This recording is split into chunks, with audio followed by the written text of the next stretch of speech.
La mayoría o el gran porcentaje de colorantes suelen ser perjudiciales, derivados de plásticos o pueden ser histamínicos, como puede ser la cochinilla o el carmín. Íbamos a un colegio, veíamos a los niños, veíamos a los padres, buscábamos a ver quién estaba dando la manzana, uno de cada 1000, y veías al niño y decías, es que es un patrón calcado de la madre. Luego veías a los otros y veías con un sobrepeso y obesidad que estamos yendo a unos rangos de estos siguientes años va a ser muy problemático, mucho más de lo que es. El aspartamo tiene efectos perjudiciales tanto para relación antioxidante a nivel neurocognitivo, con relación con Parkinson, Alzheimer y demás de enfermedades neurodegenerativas, y tiene para mí ese edulcorante que más tendríamos que evitar sin duda. Entonces al final, nosotros si compramos por la vista, posiblemente compremos siempre mal, porque iremos a ver el etiquetado más grande que ponga natural, sin gluten, bio, orgánico. ¿Por qué no funciona Nutri-Score? ¿Por qué? Porque analizamos contenido de fibra, muy bien, está bien. Contenido de azúcar, muy bajo, vale, sí, está bien. Analizamos en general el alimento y vemos un poco global el alimento y decimos, no tiene sentido esto.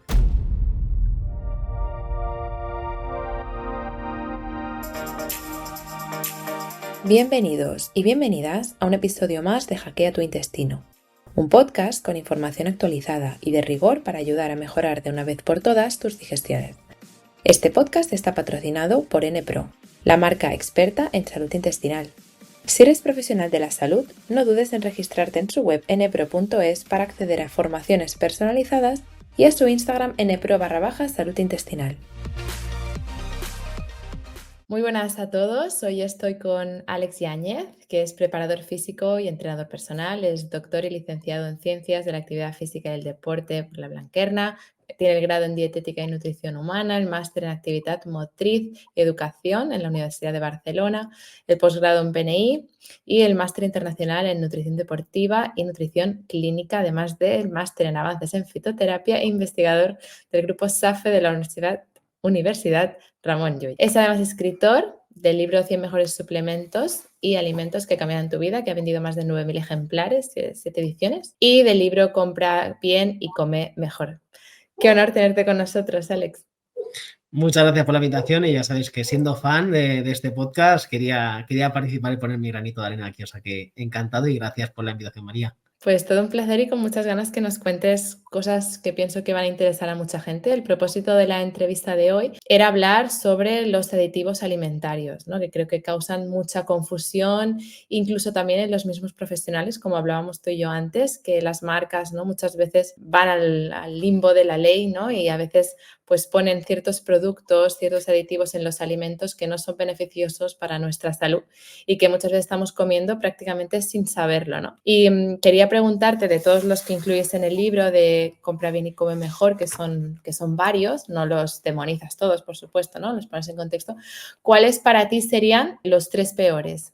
Principalmente pondría los potenciadores de sabor y no pondría el glutamato monosódico como el primero, sino todos los derivados del glutamato monosódico, como hablábamos, extracto de levadura, los guaninatos sódicos, todos los que son potenciadores de sabor. Al final vamos del E621 al E631 más o menos. Esos son los primeros y luego hay otros que a mí no me gustan mucho, son el tema de los colorantes. Hay pocos colorantes que sean buenos. Tenemos que ir justamente de lo que has dicho, que lo has clavado, es no tenemos que tener quimiofobia a todo lo químico, porque hay cosas químicas que nos van a ir bien y son beneficiosas. Hay colorantes beneficiosos, como puede ser la curcumina, un betacaroteno extraído de la zanahoria o de la remolacha. Son colorantes totalmente saludables, pero la otra mayoría o el gran porcentaje de colorantes suelen ser perjudiciales. Derivados de plásticos o pueden ser histamínicos, como puede ser la cochinilla o el carmín, o colorantes, como decía, de derivados de plástico, como pueden ser colorantes principalmente muy brillantes. O el caramelo, ¿no? Creo que mencionabas el negro y el caramelo, Correcto. que son también muy populares. Sí, el caramelo al final piensa que se hace de quemar la fructosa con glucosa. Entonces, igual que el azúcar aumenta la estamina, esto sí que aumenta la estamina. Pero luego también tenemos el rojo cochinilla, que es animal, es un insecto, se mezcla con aluminio o se mezcla con metales pesados, cosa que estamos ingiriendo un metal pesado, no muy interesante como es el aluminio o otros metales pesados, con un colorante que se extrae de una cochinilla, que sabemos que la cochinilla pues se tiene que matar hasta 1000 hembras para sacar un poquito de ese colorante.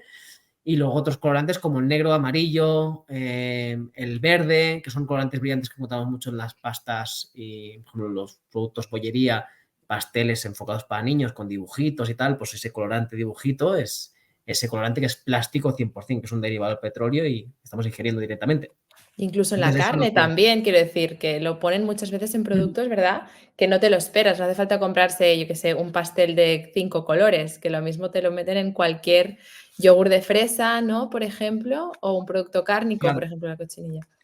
el problema no es al final de que te lo añadan, porque añadírtelo, o sea, si es perjudicial, pueden añadir otras opciones, pero es lo que tú dices, estoy comprando un yogur que creo que lleva fresa y lleva un poquito de zumo, a lo mejor de manzana, que puede ser el que más endulza, y te pongo sin azúcares, pero te añado un zumo, pero claro, te tengo que añadir colorante rojo o rosa que parezca que es de fresa. Entonces al final acabas consumiendo un colorante con un poco de zumo de otro tipo o azúcar y no lleva fresa.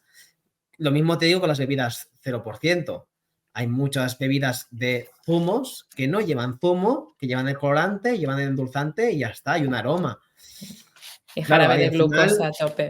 Claro, ahí al final es el problema. Eso y el otro gran problema que yo veo es cuando no te lo indican en la etiqueta y es legal, que es, por ejemplo, lo que tú decías en las carnes, para que no se ennegrezca, le pueden añadir pues los nitratos, obviamente, para que se mantenga la carne y no se enrojezca, tú no la veas que tiene mala apariencia, pero la carne, por ejemplo, se puede añadir un colorante rojo y no han de indicarlo en la etiqueta, porque ya está legalizado. Igual que en las cerezas, también hay otro tipo de colorante rojo, se le puede añadir sin indicarlo en la etiqueta. Y a lo mejor ese colorante te está aumentando la estamina. Y tú dices, a lo mejor son las cerezas lo que me aumenta la estamina, y a lo mejor no es ese. Pero claro, si no te indican, no están obligados a indicar ese colorante que solo se puede utilizar en las cerezas, pues hay cosas al final que no. Y si nos metemos a hablar del alcohol, que el alcohol no tiene etiquetado en España, ya podríamos hablar de todo lo que puede llevar ese alcohol. Y no te lo están indicando en la etiqueta, con lo cual una persona con problemas estomacales o digestivos, obviamente el alcohol no le va a ir bien, pero es que el combo que puede tomar ahí es Madre brutal, mía. no te lo indican en la etiqueta.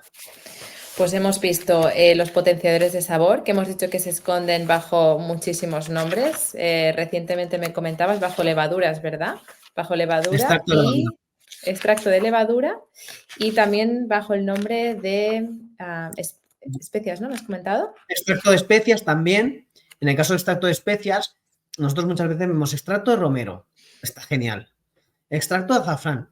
Genial. Siempre que te lo especifique bien. Pero dentro del extracto de especias puede haber un gran abanico en el cual pongamos el 80% de casos, cuando se analiza la etiqueta y tú pides la composición de la etiqueta al laboratorio o pides a la empresa, ves que es un tipo de extracto de especias derivado de potenciadores de sabor. Entonces, a lo mejor la gente dice extracto de especias, las especias son buenas, extracto, pues perfecto, pero puede haber tipo de extracto de especias con fermentación y demás que pueden ser potenciadores de sabor igual de perjudiciales que un glutamato monosódico. Y esto lo vemos mucho porque al final, como hablábamos personalmente, interesa un poquito el no decir todo lo de la etiqueta o ponerlo una white label, una etiqueta muy blanca, muy sencilla, pero dentro de esa etiqueta sencilla mejor llevas un azúcar, una sal y un potenciador de sabor, como pueden ser las pastillas de caldo, ¿no? Que no lleva mucha más cosa. Lleva un poquito de 0,03% de pollo, 0,03% de tomate, aceite de girasol, un poquito de aceite de oliva para ponerte la etiqueta que tiene aceite de oliva y luego encima te añade pues lo típico, ¿no? El glutamato y la sal, que son los dos potenciadores de sabor más conocidos, y te pone, a lo mejor, la etiqueta 100% natural, casero, tal, y dices, pero si esto, ¿qué tiene de Claro. natural y de casero? No tiene nada. Y luego Pero tengo ya bueno, los pacientes con síntomas de histamina, es como, pero si yo no como gluten y como muy sano, y digo ya, pero luego te estás comiendo un montón de cosas sin enterarte y más si tienes sensibilidad a la histamina, ¿no? Pues esas dolores de cabeza, picores de piel, estornudo, rinitis, bueno, en fin, clínica claro. digestiva, que a veces a pesar de pensar que estamos comiendo bien, a veces estamos realmente comiendo cosas que nos están inflamando. Quería Claro. preguntarte respecto, pues nos has comentado los peores que consideras para ti. Mm. Y respecto, hay dos que crean bastante controversia porque están presentes en muchos suplementos con la justificación de que es necesario para encapsular, pero sabemos que, bueno, en muchas ocasiones veo muchas marcas que son capaces de quizás incrementando un poco el coste, sustituir y no poner estos compuestos, como son el dióxido de titanio y el de Ujú. silicio, que están muy presentes. Entonces, un poco pregunto, ¿son realmente en pequeñas dosis problemáticos o realmente el problema es a lo grande? Porque un poco lo que veo desde fuera, ahora me dices tú si opinas como yo, es que estamos ya tan expuestos, ya sabemos que al nivel de plásticos es de una tarjeta de crédito al año. Que tenemos también mercurio que viene del pescado, también incluso del subsuelo, de las hortalizas, del agua. O sea, entonces siempre digo, ya es una cosa más a añadir, ¿no? Más que nos podríamos ahorrar en muchos casos. ¿Cuál es un poco tu visión sobre estos dos compuestos? Pues sobre el dióxido de titanio, luego hablaremos sobre el dióxido de silicio. El dióxido de titanio ya se está retirando o sea, es más, hay directrices en tema de EFSA que se ha de retirar en este corto plazo de un par, 3 de años. ¿Qué sucede? Que hay un gran estudio en tema psicológico que analizaba que las cápsulas que nosotros tomábamos de formato blanco, de color blanco, tenían un efecto placebo mayor que las transparentes. Pero es mucho mejor una transparente porque al final están hechas de metilcelulosa y están hechas pues, de un encapsulado vegetal totalmente inocuo. Al final, el encapsulado blanco, igual que lo podemos encontrar en una cápsula, como tú dices, y lo podemos encontrar en muchas cápsulas, en muchos fármacos, ya no solo suplementos, en fármacos, lo encontramos también en pastas de dientes, que al final nosotros buscamos el efecto blanqueante, pues con un colorante, lo encontramos en los lacasitos blancos, lo encontramos en un montón de productos, incluso lo podemos encontrar en bebidas que lleven un poquito de leche, pero la leche es muy cara, entonces te reduzco un poco la leche, te añado un poquito de agua y te añado un colorante blanco, porque tú bebes leche creyendo que tiene que ser blanca, si no es blanca es mal, ¿no? Entonces, al final lo que tú dices, el efecto cóctel es lo problemático y es un colorante ya se ha demostrado que tiene efectos cancerígenos a largo plazo. Que tú consumes una pastilla como puede ser una Neutirox o demás puntualmente, ya vigilas el dentífrico, vigilas los demás, porque no hay otra opción de una tiroxina que no sea con colorante de dióxido de titanio.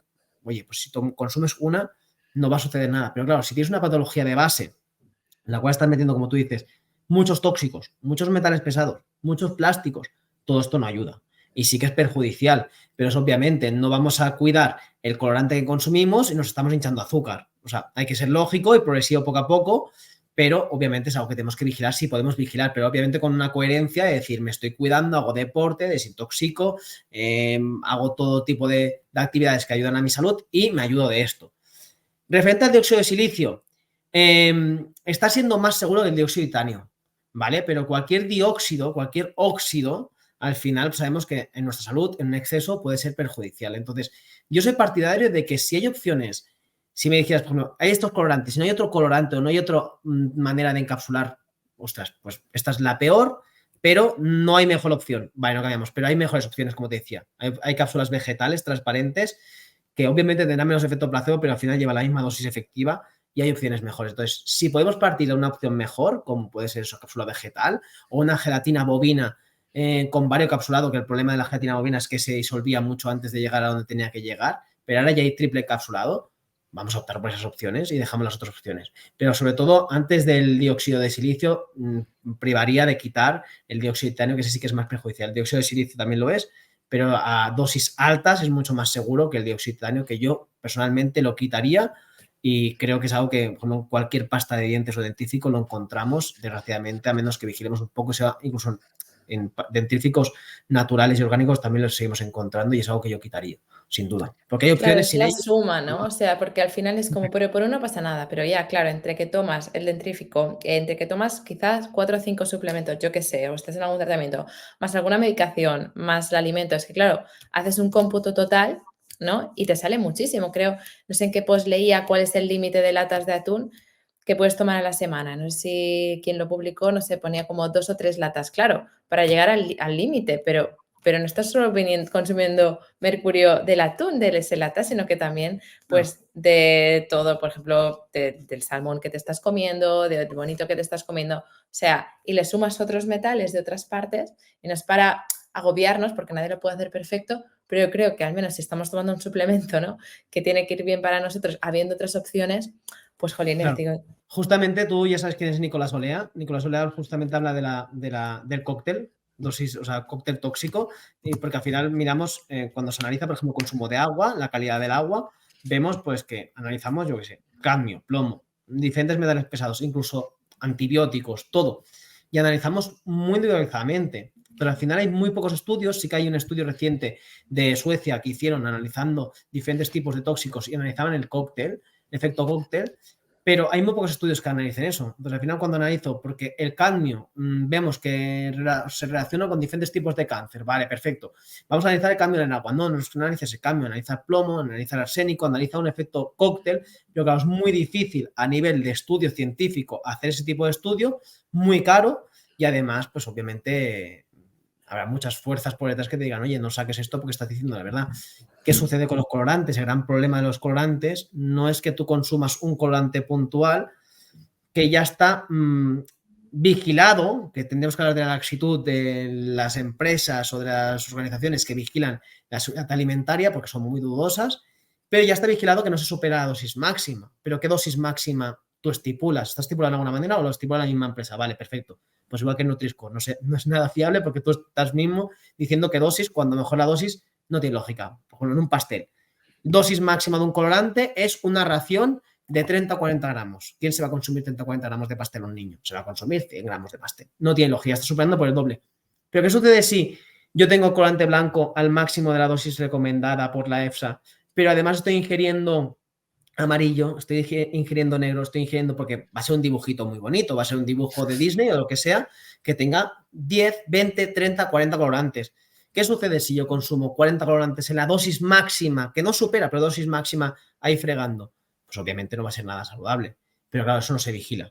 Pero claro, sabemos que si consumes plástico aquí, plástico aquí, plástico aquí, cuando tú ves al niño lo ves rojo y dices, ¿qué está pasando? ¿Qué reacciones tamínicas estás pasando? Ostras, vale, es que me lo pone aquí, que este colorante influye en disminuir la atención en los niños con TDAH, con déficit de atención, de más, y producir urticarias, asma, alergias. Pero claro, es que te estás consumiendo 10 colorantes a la vez, que ya están analizados en pocos estudios, pero están analizado el efecto cóctel y está siendo perjudicial. Ya no le sumamos el azúcar, que también es un potencial histamínico, grasa de palma, tal. O sea, el efecto cóctel al final es lo problemático. Porque tú Claro, pero consumas el colorante. muchas veces ni se tiene en cuenta. O sea, es como, bueno, Muchas este veces niño es no. nervioso, un antihistamínico que se venden como chuches y alguna alergia, ¿no? Rinitis alérgica, Claro, urticaria nerviosa, que estos son los diagnósticos, o alergia estacional y ya está. claro. Y yo los veo, el otro día estaba dando una charla en un instituto, también a niños de 10 tendrán, primero de bachillerato, sí, unos 15, 16 años. Bebidas energéticas, o sea, a punta pala, incluso teniendo problemas de TDA, claro, no están reguladas. Imagínate un niño a las 8 de la mañana haciendo un examen con TDA y con un Monster encima. Es que Claro. claro, Es que ¿cómo ahí las partimos, sabes? ahí ya me podría salir mi vena de ciencia, actividad física y deporte, y es que, o sea, obviamente una mala hidratación, porque no se está hidratando bien y está encima metiendo pues el Monster, que al final acaba deshidratando más, o cualquier Red Bull o demás. Estamos comiendo mal. Porque a lo mejor si se mete ese tipo de bebida, seguramente esté comiendo pues el bollicao, la bollería, vamos añadiendo. Encima reducimos la actividad física, que ahí es donde entra mi vena, reducimos la actividad física a semana en ese colegio. Está siendo una bomba. O sea, el niño no lo puedes tener sentado con esa chute de estimulantes y no, o sea, ves a correr, ves a hacer ejercicio, ves a moverte, desahógate y luego te pones una hora y media al examen porque si no, no te vas a concentrar.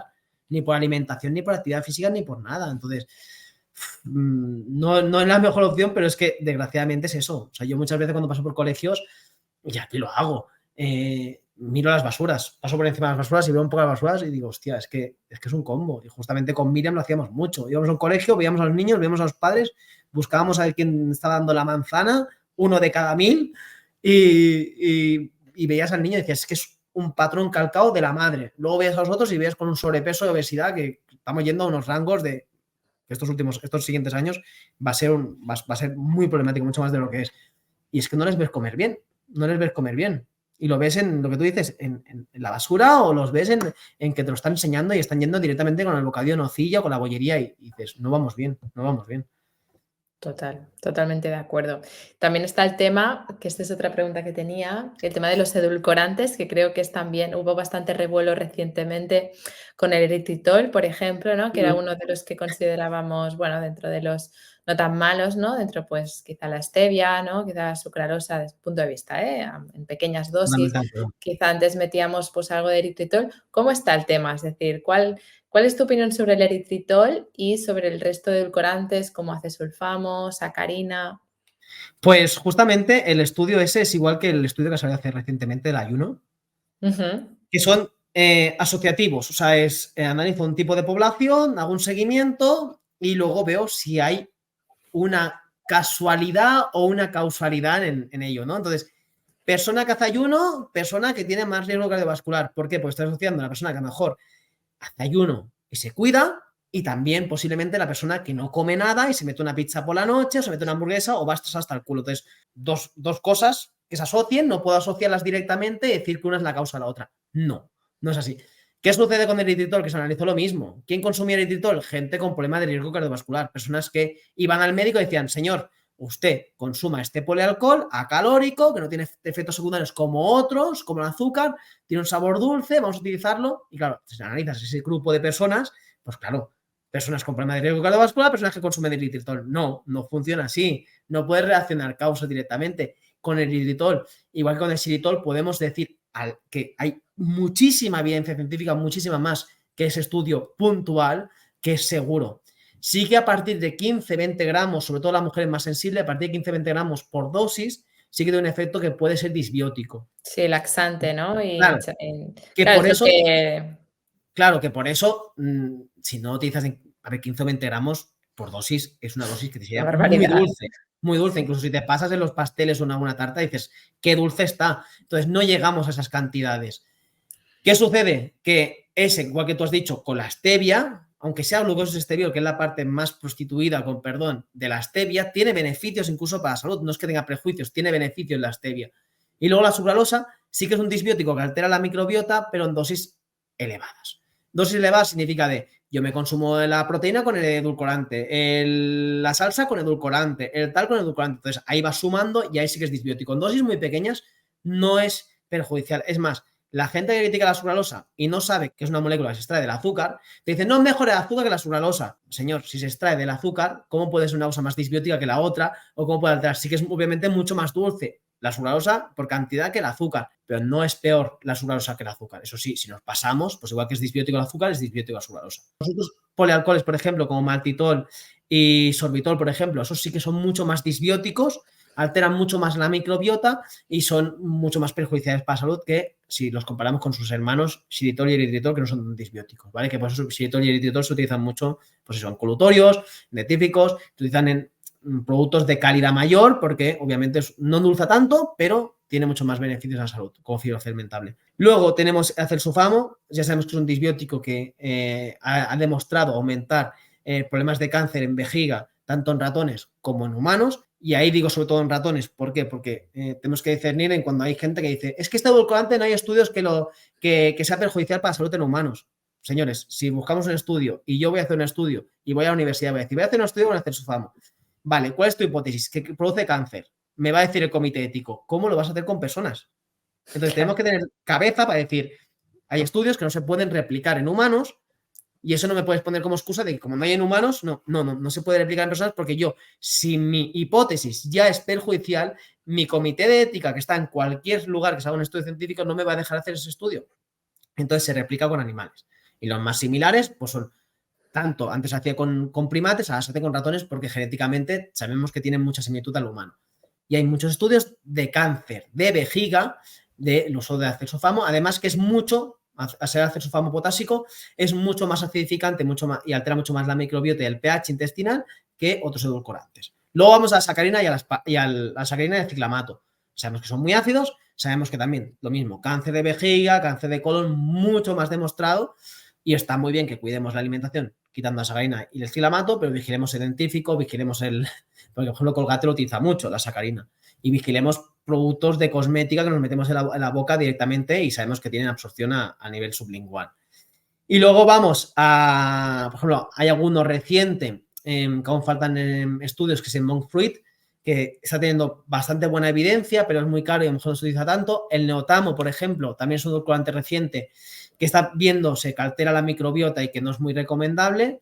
Y luego tenemos, obviamente, el aspartamo, que es el que creo que no me dejo ninguno, el aspartamo, que es el más perjudicial. El aspartamo, al final, acaba derivando químicamente al ácido fórmico, que es lo mismo que la picadura de la hormiga roja, una hormiga que sabemos que es muy tóxico, y se forma, al final, simplemente por el pH que tenemos se acaba volviendo tóxico. Entonces sabemos que el aspartamo tiene efectos perjudiciales tanto para relación antioxidante a nivel neurocognitivo, con relación con Parkinson, Alzheimer y demás de enfermedades neurodegenerativas, y tiene para mí ese edulcorante que más tendríamos que evitar sin duda. Y además que tiene, o sea, muchos efectos secundarios, como podríamos decir glutamato monosódico. Si te pones a mirar evidencia científica, tiene muchísimo. ¿Qué sucede? Que hay muchas maneras de pintar de que el aspartamo no es perjudicial, porque han salido papers hace poco que no lo critican. ¿Por qué? Porque te analizo el aspartamo, te analizo el sucralosa, te analizo la stevia, te analizo 4 más, te analizo 5 en pack. Yo analizo 5 en pack, unos tendrán buenos y otros tendrán malos. Cojo y te digo que todo está bien. Claro, no, analízame el aspartamo. Cuando analizamos el aspartamo vemos eso, hasta relaciones de tumores cerebrales en dosis elevadas, pero que dirías, esta dosis elevada no se replica en humanos. Sí. Hay gente que se toma 3 litros de Coca-Cola en un día. Es que a eso voy, justamente a eso voy. Volvemos a lo mismo. La dosis máxima por la EFSA, que está vigilado, que hay en países que está prohibido, no sé si en Indonesia, pero por ejemplo en Tailandia está prohibido el aspartamo y la Coca-Cola la hacen con sacarina y con ciclamato. El aspartamo, cuando te vas a analizar la dosis máxima, si te pones en la Coca-Cola por detrás, tú ves dosis recomendada, cantidad diaria recomendada, dosis recomendada, y te pondrá mejor 100 mililitros. Pero ¿y si me bebo 1,5 litros? ¿Estoy superando por 4, 5, 6 veces la cantidad máxima de aspartamo? Pues obviamente sí. Yo si quiero meter un sabor endulzante, te voy a añadir la dosis lindando lo máximo porque te va a dar el sabor más dulce. No voy a superarlo porque obviamente me van a tirar para atrás el producto, sanidad, pero te lo voy a poner al máximo. Y aquí en España es 40 miligramos por kilo. Si me tomo una Coca-Cola y me tomo más de 2 latas o de 100 mililitros, a veces en una lata mejor te ponen 100 mililitros. ¿Quién se bebe media lata? Nadie. Sí, nadie. Entonces, si me bebo la lata, lo que tú dices, mi consumo, nada, 2 productos de basura, de comida mierda, a mi día a día, en mi misma comida, ya posiblemente estoy multiplicando la cantidad ya diaria recomendada de ese edulcorante, que sabemos que aparte obviamente de disbiótico, tiene muchísimos más efectos secundarios. Oxidante totalmente, como perjudicial. Entonces al final cuando ves papers relacionando un edulcorante como es el aspartamo con incluso esclerosis lateral amiotrófica o esclerosis múltiple, te echas las manos en la cabeza y dices, ¿puede tener relación? Claro, obviamente puede tener relación, una dosis muy alta, elevada, repetitivamente, más un estilo de vida saludable que no cumple con la normativa. Claro que puede estar relacionado con esta enfermedad. Y estamos hablando de un edulcorante que es muy común, lo podemos encontrar muy fácilmente en el supermercado.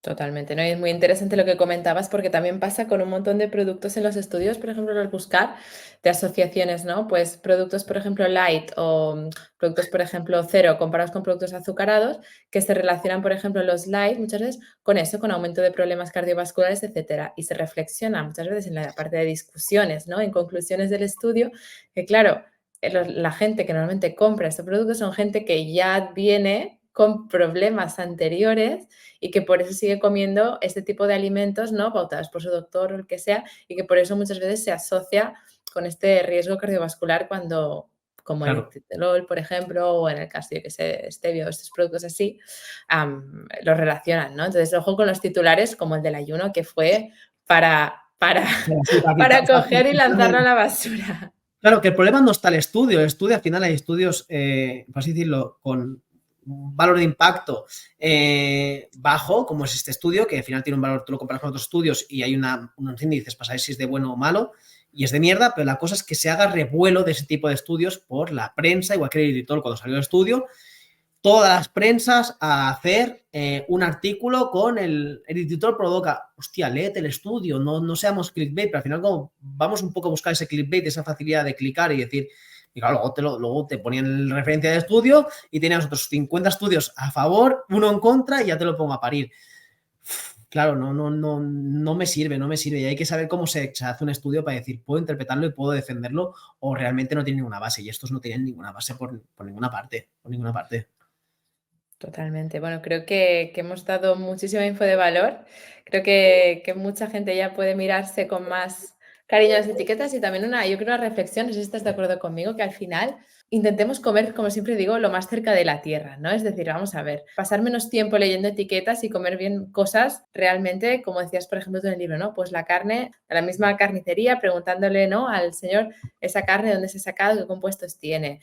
Comprar la verdura tal cual, la verdura entera, no un remix con otras verduras y que lleve además potenciadores de sabor o Aceites, leer colorantes. esos alimentos. No, si un alimento ya hay que leer 10 compuestos, ya es que Correcto. apaga y vámonos, ¿sabes?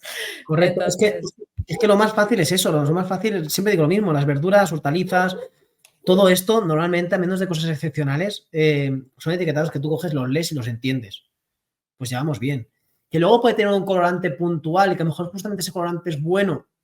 Bueno, vale, me convence, pero es que el que no lleve colorante será la mejor opción. Entonces, cuando nos dejemos de guiar, sobre todo por la vista, porque al final vamos a comprar con la vista, y si vemos una manzana con más cera, decimos, uy, qué chula es, y la otra que está un poco pachucha, decimos, ah, esta no. Pero es que la pachucha posiblemente es la que mejor menos ceras llevas, que las ceras son seguras y es la mejor opción. Las cerezas a lo mejor que son menos vistosas, menos grandes, menos envueltas en plástico, más, pues voy a comprar esas. De carnes, igual, no me dejo llevar por la vista, me compro la que tenga que ver, que sea fresca, me la compro y ya está. Entonces, al final, nosotros si compramos por la vista, posiblemente compremos siempre mal, porque iremos a ver el etiquetado más grande que ponga natural, 100% sin gluten, bio, orgánico, y siempre digo lo mismo, el azúcar de caña, hay un azúcar de caña que por denominación de Sudamérica es Golden Light y es bio. Pero es azúcar de caña, es azúcar, 99,9% y un 0,01% de fibra. No me compensas el 0,01% de fibra. Pero Alex, es bio, es eco, es sin gluten, me pone 100% natural. Vale, si el arsénico también es natural y no me compensa. El natural no está arreglado en España, esa palabra, entonces hasta el pan de molde te ponen que es 100% natural. No me sirve. Voy a comprarme lo que tú dices, un pan que yo sepa de confianza, que sea buena, una harina integral, una levadura, un aceite si quieres de oliva y una sal. Ya está. Entiendo todos los ingredientes de la etiqueta. Voy a comprar una manzana, no tiene etiqueta. ¿Por qué? Porque es una manzana. Voy a comprar brócoli, es un brócoli, no tiene etiqueta. Un pimiento, igual. Al final lo sencillo, pero como buscamos un poco al final ese mix de verduras asiática comprada en el supermercado que encima te lleva colorante y encima te lleva aceite de algodón, que dices, ¿para qué sirve el aceite de algodón? Para que brille más, para que tú la abres y digas, ¡buah, qué verdura más brillante! ¡Qué bonita es! Pero si te la vas a comer, te da igual que lleves aceite que sea más brillante o menos brillante, te da igual. Entonces, al final nos dejamos guiar por la vista y el producto con más cositas, con más etiquetas y con más esto es el que voy a comprar. Pues no, no. O sea, dejémonos de guiar por eso y lo que tú dices que es clave, entiende la etiqueta y que sea una etiqueta sencilla. No te compliques. Si luego quieres aprender más, oye, perfecto, léete el libro, léete una página web con base científica y apréndete los aditivos que así te sabes defender. Pero para lo sencillo es que tenemos que entender toda la etiqueta, es fácil. totalmente. Esta era ya como la última, ¿no?, que tenía, era escoger una buena carne, un poco pues lo que comentábamos, ¿no? Al final, escoger una que tenga ingredientes básicos, ¿no? Y que, bueno, que a veces llevan también muchas veces fécula de patata, que en sí no es mala, pero al final lo que quiero yo es proteína. Para carbos ya le meto Correcto, yo la patata, ¿no? Comentabas, correcto. si no recuerdo mal, también temas de nitritos y sulfitos, gente con Sí, histamina que muchas veces claro. no se Eso, da cuenta.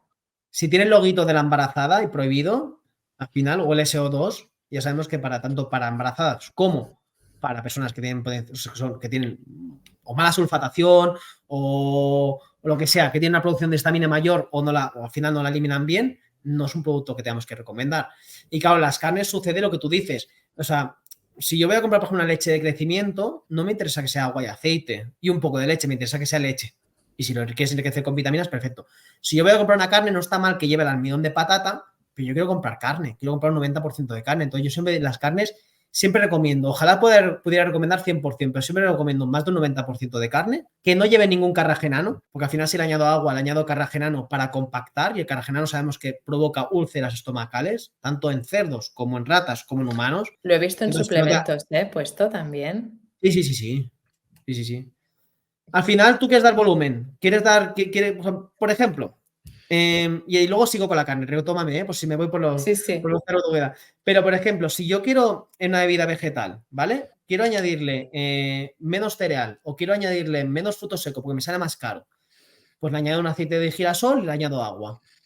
El aceite de girasol da esa sensación de que sea más leche, no sea tan acuoso. Ah, ostras, esta bebida vegetal se parece más a una leche. Perfecto, lo compro, porque claro, si es muy aguoso, esto es agua con... Pero si es más lechoso, pues perfecto, parece más. En una bebida de crecimiento, una leche de crecimiento para un niño, igual, le añado eso. Si no se compacta bastante con el aceite y el aceite es caro, le añado un carragenano. El carragenano lo que hace al final es un emulgente como el agar-agar. El agar-agar no tiene ese efecto secundario de úlceras o una goma chantana, pues te añado carragenano te retiene mucho esa agua hídricamente, entonces se hincha más y te estoy vendiendo un 50 gramos de carne, pero ostras, mira qué pedazo envoltorio tiene, mira qué cantidad, pero son 50 gramos, pero mira qué cantidad, ostras, pues entre este y este compro este. ¿Por qué? Porque vamos por la vista y estoy comprando carragenano. Entonces al final, en una carne, igual que en una vida vegetal o algo, no tiene sentido añadirnos un carragenano, a menos que queramos darle volumen, pero es que le damos volumen, hay opciones, sí, más caras, pero más saludables que carragenano.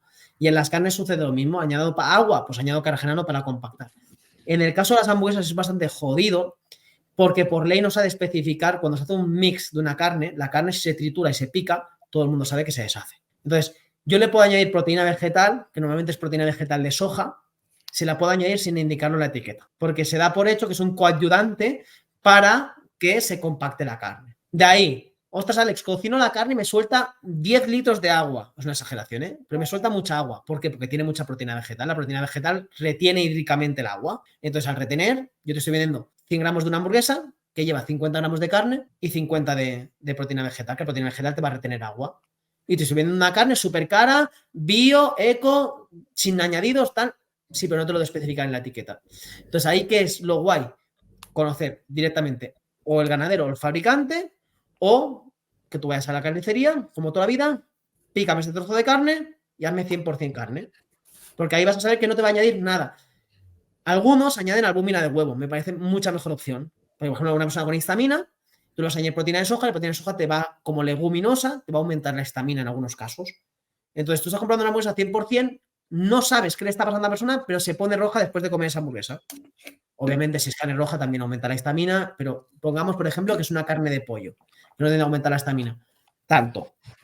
Ostras, me está aumentando la histamina. ¿Por qué? Porque ese ingrediente no me lo está indicando. Entonces, si yo al final conozco al ganadero, conozco al carnicero y sé que ahí, pues ahí ya lo voy a tener mucho más vigilado. Y al final estoy comprando 100%, de cada 100 gramos, 100 gramos de carne, nada más. Y si voy al supermercado, pues bueno, pues busquemos al menos las opciones 98-99%, que bueno, que pueden tener esa hamburguesa puede tener la añadida proteína vegetal, pero si va con pimienta y sal, pues bueno, dentro de lo que puedo controlar, que no me voy a poner a escribir al supermercado, es la mejor opción. Pero si podemos ir a la carnicería o compramos en una empresa de cárnica y sabemos la composición de la carne, pues mucho mejor. Porque lo verás en eso, lo verás en que tú pones la hamburguesa y no te suelta apenas agua. Esta hamburguesa no lleva proteína vegetal, tanta proteína vegetal como las otras. Cualquier supermercado normal es que, mejor lo que quieras, que se os quema, se os carameliza muy rápido. ¿Por qué? Porque suelta el agua se evapora, pum, se carameliza. Y saca ese rastro de quemado debajo, cuando no tendría que soltar agua una carne. Una carne puede retener más. Si es de cerdo, por ejemplo, puede retener más agua que otras, pero estamos hablando de cantidades ínfimas. Pero si te suelta un chorredón de agua, no es que ni le hayan inyectado, mucha gente dice, no, es que le inyectan agua. No, es que te añaden la proteína vegetal lleva agua. Entonces pesa más, te vendo menos cantidad de carne, que es lo más caro, por más precio. Y esto lo he visto en bios, en todo tipo de etiquetado, ¿eh? Bio, no bio, que yo soy partidario de la alimentación bio por mayor contenido de vitaminas y minerales que se ha demostrado y menor 200 sustancias, tanto pesticidas utilizadas menos que en la convencional, pero es que lo he visto tanto en la eco como en la bio, como en la orgánica, como en la convencional, el que te suelte una cantidad de agua tremenda, analizarlo y que tenga proteína vegetal, pero es que hasta más del 50%. Y que sea legal y que no lo tenga específica en la etiqueta. Una locura. No, ya os digo que viniendo yo del marketing en su día, que las normas del etiquetado están muy es decir, establecen X para poner un producto bajo en grasa y juegan, ¿no? Juegan con los nombres. O sea, yo, vamos, ni mirar la caja, ir detrás, como dice Alex, Es a eso. leer los ingredientes, el etiquetado. Un familiar mío, por ejemplo, el otro día, no, es que le compraba a tu abuela unos zumos de vitamina D y hierro. Y digo, ostras, voy a ver, lo cojo y pone por cada 100 mililitros 25 gramos de azúcar puro. Y digo, y Claro, quizá, no sé, ahí y con vamos a la una... mejor intención, ¿sabes? Claro, es que a eso vamos. O sea, vamos a la crítica social de también por qué te pone enriquecido, por ejemplo, ese producto te pone enriquecido en vitamina D y tal, y en calcio. ¿Por qué legalmente se permite ese claim, esa anotación, ese destaque, ayuda al correcto mantenimiento de los huesos y salud ósea y demás? ¿Por qué permitimos esos claims que se añade, solo se te añade un 5% de la cantidad recomendada de vitamina D y de calcio para ponerte ese asterisco? Y no se dice que el azúcar te desmineraliza y que posiblemente con el azúcar, con ese acidez que metes con el chute de azúcar, incluso no es que aporte algo de calcio y vitamina D, es que está teniendo incluso una desmineralización. ¿Por qué no añadimos ese efecto cóctel que nos analiza, ¿no? Que no interesa, y metemos eso? Que ahí podríamos... Es que lo mismo, ¿por qué no funciona Nutri-Score? ¿Por qué? Porque analizamos contenido de fibra, muy bien, está bien. Contenido de azúcar, muy bajo, vale, sí, está bien. Analizamos en general el alimento y vemos un poco global el alimento y decimos, no tiene sentido esto. Y claro, el marketing al final está en eso, ¿no? Está en te enriquezco el zumo y, vale, si es jarabe de fructosa directamente, no tiene ni las fibras de la fruta, de un buen licuado, ni tiene nada. Entonces, hay tanta, lo que tú dices, tanta laxitud en el etiquetado y la regulación que al final estamos a merced. Cógete tú, hazte un buen licuado con la fibra y la pulpa de la naranja, vete a tomar el sol y solamente te haga mucho más beneficio esos 5 minutos y encima te sale más económico que comprarte esa mierda de zumo, ¿no? Y Es que carísimo es además. Ojo ahora con brutal. todo lo bio, low carb, pues, sugar cero y low fat. Pues muchísimas gracias, Alex, por estar hoy con nosotros. ¿Nos podrías decir dónde pueden encontrarte, redes sociales, web?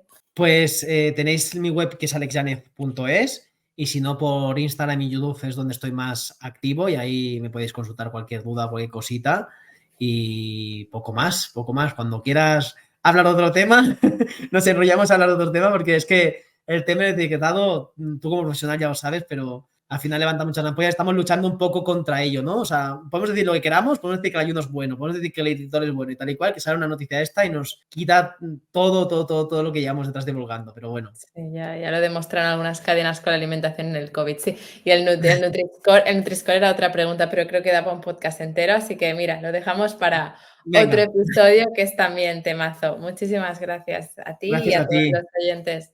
Muchísimas gracias.